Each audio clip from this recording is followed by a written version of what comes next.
Hi எல்லாரும் எப்படி இருக்கீங்க? நம்ம சேனலில் இந்த வீடியோவில் நம்ம என்ன பார்க்க போகிறோம் அப்படின்னா, தீபாவளிக்கு முன்னாடி என்னோடய வீடை வந்து நான் எப்படி க்ளீன் பண்ணுவேன். ஸோ அதை தான் உங்களோட ஷேர் பண்ண போகிறேன். நிறையா டிப்ஸ் சொல்லியிருக்கேன். ஸோ வீடியோ வந்து ஸ்கிப் பண்ணாமல் பாருங்கள்.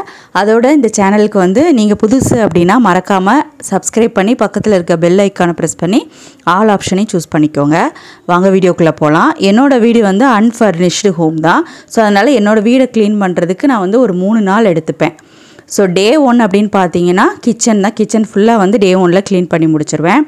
ஸோ ஃபஸ்ட்டு வந்து லாஃப்ட் எடுத்துக்கிட்டிங்கன்னா என்னோடது வந்து கவர்டு கிடையாது. ஸோ அதனால் ஏகப்பட்ட தூசி வந்து எப்பயுமே இருக்கும். ஸோ இயர்லி வந்து ட்வைஸ் வந்து நான் வந்து லாஃப்ட் எல்லாமே க்ளீன் பண்ணுவேன். ஸோ அது ஈஸியாக க்ளீன் பண்ணணும் அப்படிங்கிறதுக்காக நான் முதல்ல எப்படி பண்ணிடுவேன் அப்படின்னா, எம்டி பாக்ஸஸ் எல்லாமே எம்டின்னு எழுதிடுவேன். ஸோ அதே மாதிரி என்னென்ன பாக்ஸ்குள்ளே என்னென்ன வச்சுருக்கேன் அப்படிங்கிறதையும் அதில் நோட் பண்ணிடுவேன். ஸோ இடையில ஏதாவது தேவைப்பட்டுச்சுனாலும் நம்ம ஈஸியாக வந்து எடுத்துக்கலாம். ஸோ எதுவுமே எழுதலை அப்படின்னா வந்து அது வந்து எம்டி பாக்ஸ்னு அர்த்தம். அதில் எதுவுமே இல்லை. ஸோ ஏதாவது பாக்ஸ் தேவைப்பட்டுச்சுன்னா அதில் அப்படியே டேரெக்டாக நான் எடுத்துக்கலாம். தேடணும்னு அவசியம் கிடையாது. ஸோ அதே மாதிரி பார்த்திங்கன்னா இங்கே மேலே ஒரு பாக்ஸ் இருக்கும். அதில் தான் வந்து தேவையான பொருள், அதாவது நம்ம அடிக்கடி யூஸ் பண்ணாமல் எப்போயாவது தேவைப்படும் பார்த்திங்களா, அந்த இதெல்லாம் வந்து அந்த மேலே எழுதி வச்சுருப்பேன். ஸோ அதிலே நான் நோட் பண்ணிடுவேன் என்னென்ன திங்ஸ் வந்து உள்ளே இருக்குது அப்படின்னு.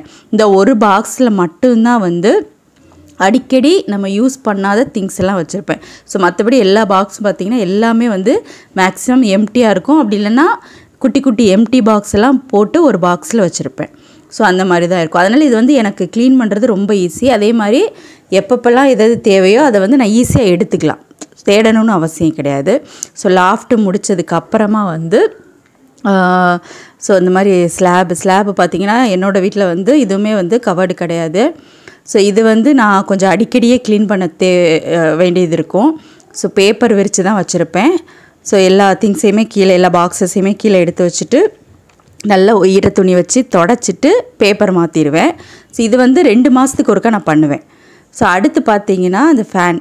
ஸோ இதில் பார்த்திங்கன்னா இதில் ரொம்ப டஸ்ட் இருக்கும். ஸோ கிரவுண்ட் ஃப்ளோர் அப்படிங்கிறனால ரொம்பவே டஸ்ட் ஆகும். இதை வந்து நான் வந்து இந்த மாதிரி ஃபெஸ்டிவலுக்கு முன்னாடி தான் க்ளீன் பண்ணுவேன். அதே மாதிரி ஜன்னல் வந்து அடிக்கடி க்ளீன் பண்ணுவேன். ஆனாலும் தீபாவளிக்கு முன்னாடி, பொங்கலுக்கு முன்னாடி, அந்த மாதிரி ஏதாவது ஃபெஸ்டிவலுக்கு முன்னாடி கண்டிப்பாக வந்து க்ளீன் பண்ணுவேன். எல்லாம் ஈர துணி வச்சு நல்லா தொடச்சிட்டு விட்டுட்டாலே போதும், அது வந்து க்ளீன் ஆயிரும். ஸோ ஃபேன் வந்து குட்டி ப்ரஷ் வச்சு நான் வந்து க்ளீன் பண்ணுவேன். ஸோ அதுக்கப்புறம் பார்த்திங்கன்னா கீழே வந்து இந்த கிச்சன் டாப் வந்து நான் வந்து ஒவ்வொரு வாரமே அதில் இருக்க திங்ஸ் எல்லாம் எடுத்து கீழே வச்சுட்டு நல்லா சோப் போட்டு நல்லா வந்து நீட்டாக க்ளீன் பண்ணிடுவேன். ஸோ அதே மாதிரி மேலே எல்லாம் முடிச்சு லாஃப்ட்டு ஸ்லாப் எல்லாம் முடித்ததுக்கப்புறமா கிச்சன் டாப் வந்து க்ளீன் பண்ணுவேன். ஸோ கிச்சன் டாப்லாம் க்ளீன் பண்ணி முடித்ததுக்கப்புறமா கீழே பார்த்திங்கன்னா இங்கே தான் வந்து நான் வந்து எம்டி பாக்ஸஸ் மற்ற திங்ஸ் எல்லாமே ஸ்டோர் பண்ணுறதுக்கு யூஸ் பண்ணுவேன். ஸோ இதுவுமே பார்த்திங்கன்னா 2 மாதத்துக்கு ஒருக்கா நான் வந்து க்ளீன் பண்ணிடுவேன். இல்லைனா அப்படின்னா வந்து ரொம்ப டஸ்ட் ஆகும். ஸோ அதே மாதிரி நிறைய வந்து குட்டி குட்டி பூச்செல்லாம் வந்து ஃபார்ம் ஆகும். ஸோ அதனாலே என்ன பண்ணுவேன்னா 2 மாதத்துக்கு ஒருக்கா எல்லா திங்ஸையுமே கீழே எடுத்து வச்சுட்டு பேப்பர் மாற்றிட்டு நல்லா அதில் இருக்கிற தூசி எல்லாமே எடுத்துட்டு இது இருக்குது பார்த்திங்களா பாச்சா உருண்டை, அதை வந்து போட்டு வச்சுருவேன். ஸோ அதே மாதிரியே இந்த சைடும் இருக்கும். இதுவுமே அப்படி தான், பாத்திரம் வைக்கிற இடத்துலையுமே சின்ன சின்ன கரப்பாம்பூச்சி வரும். ஸோ அதனால் என்ன பண்ணுவேன், பாச்சா உருண்டை போட்டு வச்சுருவேன். அப்படி போட்டு வச்சிட்டாலே கொஞ்சம் நீட்டாக இருக்கும். பட் ஆனால் 2 மாதம்தான், அதுக்கப்புறம் கண்டிப்பாக திரும்ப வந்து ரொம்ப டஸ்ட் ஆகும். அதனால் இதெல்லாம் வந்து நான் வந்து திரும்ப க்ளீன் பண்ணுவேன். லாஃப்ட் மட்டும்தான் வந்து ஃபெஸ்டிவலுக்கு முன்னாடி. ஸோ அதுக்கப்புறம் இது பார்த்திங்கன்னா நம்ம வெங்காயம் அப்புறம் வந்து பூண்டெல்லாம் போட்டு வைக்கிற அந்த பேஸ்கெட், இதுவுமே என்ன பண்ணுவேன், அது எல்லாமே வேறு இடத்துக்கு ஷிஃப்ட் பண்ணிவிட்டு எல்லாத்தையுமே கழுவி வெயிலில் காய வச்சுருவேன். ஸோ வெயிலில் காய வச்சுட்டு அதுக்கப்புறமா திரும்ப எல்லாத்தையுமே போட்டு வச்சுருவேன். ஸோ அதே மாதிரி நம்ம கரண்டியெல்லாம் போட்டு வைப்போம் பார்த்திங்களா, நான் வந்து பழைய, அதாவது லைட்டாக வந்து கீரல் விருந்த அந்த கப்பை தான், டீ கப்பை தான் வந்து, காஃபி மக்கை தான் வந்து நான் வந்து இந்த மாதிரி ஸ்பூன்லாம் போடுற இதாக யூஸ் பண்ணிக்கிட்டு இருக்கேன். ஸோ இதையுமே என்ன பண்ணுவேன், இந்த மாதிரி எல்லாம் க்ளீன் பண்ணுறப்போ எல்லாமே எடுத்து வச்சுட்டு அந்த கப்பை எல்லாத்தையுமே க்ளீன் பண்ணிவிட்டு திரும்ப வந்து ஸ்பூன்லாம் போட்டு வச்சுப்பேன். ஸோ இதுவுமே எல்லா ஃபெஸ்டிவலுக்கு முன்னாடியுமே நான் பண்ணுறது தான். அடுத்து டே 2ல் பார்த்திங்கன்னா bedroom. So double bedroom. So பெட்ரூமில் லாஃப்ட் பார்த்திங்கன்னா சின்னது தான். ஸோ ஒரு பாக்ஸ் அதில் வச்சுருப்பேன். அதுலேயுமே நான் எழுதியிருப்பேன் என்னென்ன இருக்குதுன்னு. ஸோ அதை எடுத்து க்ளீன் பண்ணுவேன். இது ரொம்ப சிம்பிள். அதுக்கப்புறம் பார்த்திங்கன்னா விண்டோவில் வந்து நான் வந்து கொசு வலை அடிச்சிருக்கிறேன். அதனால் என்ன பண்ணுவேன், அதை முதல்ல ரிமூவ் பண்ணிட்டு தான் அதுக்கப்புறம் அதை க்ளீன் பண்ணுவேன். இதுவுமே ரெகுலராக அடிக்கடிலாம் எடுத்தெல்லாம் இது பண்ண மாட்டேன். ஜஸ்ட்டு நெட்டு போடாத இடத்த மட்டும் டஸ்ட்டை வந்து எடுத்துருவேன். இப்போ வந்து ஃபெஸ்டிவல் முன்னாடி அப்படிங்கிறதுனால என்ன பண்ணுவேன், நெட் எல்லாமே நான் வந்து ரிமூவ் பண்ணிவிட்டு நெட்டை வந்து வாஷ் பண்ணுவேன். தண்ணி யூஸ் பண்ணி சோப் போட்டு நல்லா இது பண்ணி வெயிலில் காய வச்சுட்டு, ஸோ அதுக்கப்புறமா வந்து ஜன்னல்லாம் க்ளீன் பண்ணி காஞ்சதுக்கப்புறமா திரும்ப வச்சுருவேன். ஸோ அதுக்கப்புறம் ஏசி, ஸோ ஏசியை க்ளீன் பண்ணிவிட்டு மேலே நல்லா ஒட்டடை அடிச்சுட்டு அதுக்கப்புறம் ஃபேனை க்ளீன் பண்ணிவிட்டு தான் அதுக்கப்புறம் கபோர்டுக்கெலாம் வருவேன். ஸோ ஃபேன் பார்த்திங்கன்னா எவ்வளோ டஸ்ட்டாக இருக்குது, இனிமேல் தான் நான் வந்து க்ளீன் பண்ண போகிறேன். ஸோ அதுக்கு முன்னாடி உங்கள்கிட்ட காமிக்கிறேன் எப்படிலாம் க்ளீன் பண்ணுறேன் அப்படின்ட்டு. ஸோ எல்லாம் மேலெல்லாம் முடிச்சிருவேன், ஒட்டடெல்லாம் எடுத்துட்டு அதுக்கப்புறமா அந்த ஒட்டடை வந்து கண்டிப்பாக பீரோவுக்கு மேலே அதுக்கப்புறம் ட்ரெஸ்ஸிங் டேபிளுக்கு மேலே விழும். ஸோ அதனால் மேலெல்லாம் முடிச்சுட்டு அதுக்கப்புறமா வந்து பீரோவுக்கு மேலெல்லாம் க்ளீன் பண்ணுவேன். அதுக்கப்புறமா வந்து அந்த கதவு இருக்குது பார்த்திங்களா, கதவோட ஓரம் இருக்கும், அந்த இடத்துல கண்டிப்பாக டஸ்ட்டு வந்து சேரும். ஸோ அதெல்லாம் க்ளீன் பண்ணுவேன். அதை வந்து துணி வச்சு இல்லை ப்ரஷ் யூஸ் பண்ணியே வந்து க்ளீன் பண்ணிடுவேன். ஸோ க்ளீன் பண்ணி முடிச்சுட்டு ஸோ அதுக்கப்புறமா வந்துட்டு கபோர்டுன்னு பார்த்தீங்கன்னா என்னோடய இதில் வந்து இது கிடையாது, ஃபர்னிஷ் பண்ணது கிடையாது. ஸோ வுட் ஒர்க் எதுவுமே பண்ணலை. அதனால் வந்து இதில் நான் எதுவுமே ஸ்டோர் பண்ணுறது கிடையாது.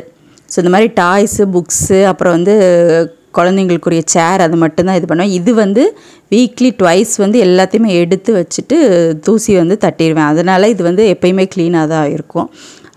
இது வந்து ட்ரெஸ்ஸு அதெல்லாம் வைக்கிறதுக்கு இது யூஸ் பண்ணவே முடியாது, ரொம்ப டஸ்ட் ஆகும். அதனால் டாய்ஸ் மட்டும்தான் நான் வந்து போட்டு வைப்பேன். ஸோ அதுக்கப்புறம் டே 3ல் பார்த்திங்கன்னா வந்து ஹால். ஸோ டே 2ல் பெட்ரூம் ரெண்டையுமே கம்ப்ளீட் பண்ணுவேன். டே 3ல் வந்து ஹாலில் வந்து மேலே ஃபுல்லாக ஒட்டடை அடிப்பேன், கிளாக்கில் இருக்க தூசியெல்லாம் தட்டுவேன். அதேமாதிரி 2 ஃபேன் இருக்கும். ஸோ 2 ஃபேனில் உள்ள தூசியும் க்ளீன் பண்ணி டியூப் லைட்டு எல்லா ரூம்லேயுமே டியூப் லைட் எல்லாமே க்ளீன் பண்ணுவேன். ஸோ மேலெல்லாம் முடிச்சதுக்கப்புறம் தான் நான் கீழே வருவேன். ஸோ அதுக்கப்புறம் முக்கியமாக பண்ணுறது வந்து டிவிக்கு பின்னாடி. இது வந்து நம்ம ரெகுலராக யாருமே வந்து பண்ணுவீங்களா என்னன்னு தெரியல, நான் வந்து ரெகுலராக பண்ணுறது கிடையாது. ஸோ இது ஏன்னா எடுத்து வச்சு பண்ணுறதுக்கு 2 பேர் வேணும். அதனால் வந்து இந்த மாதிரி வந்து தீபாவளி, பொங்கல் அதுக்கு முன்னாடி மட்டும்தான் நான் அதை வந்து க்ளீன் பண்ணுவேன். ஸோ எடுத்து பின்னாடி உள்ள தூசியெல்லாம் தட்டிட்டு அதுக்கப்புறம் வந்து ஃபிக்ஸ் பண்ணிடுவேன். அடுத்து பார்த்திங்கன்னா ஃப்ரிட்ஜுக்குள்ளே வந்து க்ளீன் பண்ணுவீங்களான்னு கேட்டிங்கன்னா இப்போ கிடையாது, அது தனியாக தான். நான் பீரோக்குள்ளே ஃப்ரிட்ஜுக்குள்ளெல்லாம் அதுக்கு தனியாக ஒரு டே வந்து ஒதுக்கிடுவேன். சும்மா வெளியில் மட்டும் வினிகர் போட்டு எல்லாம் வந்து தொடச்சிடுவேன், இல்லை கோலின் போட்டு கூட நீங்கள் வந்து தொடச்சிக்கலாம். ஸோ அந்த அழுக்கெல்லாம் போகும். அதே மாதிரி இதுக்கு மேலே ஒரு ஷீட் விரிச்சிருப்போம். ஸோ இதை எல்லாத்தையுமே க்ளீன் பண்ணிடுவேன். அதுக்குள்ளே தேவையில்லாததெல்லாம் எடுத்து ரிமூவ் பண்ணிவிட்டு அதை வந்து க்ளீன் பண்ணிடுவேன். ஸோ இந்த டே 3ல் தான். அதே மாதிரி அடுத்து கடைசி எல்லாம் முடித்ததுக்கப்புறமா இங்கே வெளியில் இது வந்து ரெகுலராக பண்ணுறது தான். ஸோ என்னோடய கதவில் உள்ள கம்பியில் உள்ள தூசியெல்லாம் ஸோ இது வந்து இப்போ வந்து நல்லா தண்ணி வச்சு நல்லா தொடச்சிருவேன் நீட்டாக. ஸோ இதுதான் லாஸ்ட் டே பண்ணுறது. அடுத்து வந்து ஜன்னல், ஹாலில் இருக்க ஜன்னல். ஸோ இது அதே மாதிரி தான். ஸோ இதில் உள்ள அந்த நெட்டு மட்டும் எல்லா நெட்டும் கலட்டுறப்போ இதையுமே கலட்டி வாஷ் பண்ணிவிட்டு ஜன்னல்லாம் நீட்டாக வந்து தொடச்சிருவேன். அதுக்கப்புறம் பண்ணுற முக்கியமான ஒரு விஷயம் வந்து, அதாவது நான் வந்து ஒட்டடெல்லாம் எடுக்கிறதுக்கு முன்னாடி சோஃபா கவரெல்லாம் வந்து ரிமூவ் பண்ணி அதை வாஷ் பண்ணி காய வச்சுட்டு தான் வந்து மேலே இருக்க ஃபேன் எல்லாம் வந்து துடைப்பேன், எப்போது ஹாலை வந்து க்ளீன் பண்ணுறப்போ. ஸோ அடுத்து கடைசியாக வந்து காரு, பைக்கு. ஸோ இதுவுமே வந்து எல்லாம் க்ளீன் பண்ணி முடிச்சதுக்கப்புறமா என்னோடய காரு அப்புறம் வந்து பைக் எல்லாமே க்ளீன் பண்ணிடுவேன். ஸோ இவ்வளோ தான். அதுக்கப்புறம் 1 டே ஒதுக்கி ஃப்ரிட்ஜுக்குள்ளே அதுக்கப்புறம் வந்து பீரோக்குள்ளே உள்ளதெல்லாம் க்ளீன் பண்ணிடுவேன். ஸோ இதோ என்னோடய ரொட்டீன். ஸோ உங்களுக்கு யூஸ்ஃபுல்லாக இருந்திருக்கும் நம்புகிறேன். மறக்காமல் சப்ஸ்கிரைப் பண்ணி பக்கத்தில் இருக்க பெல் ஐக்கானை ப்ரெஸ் பண்ணி ஆல் ஆப்ஷனை சூஸ் பண்ணிக்கோங்க. தேங்க்யூ.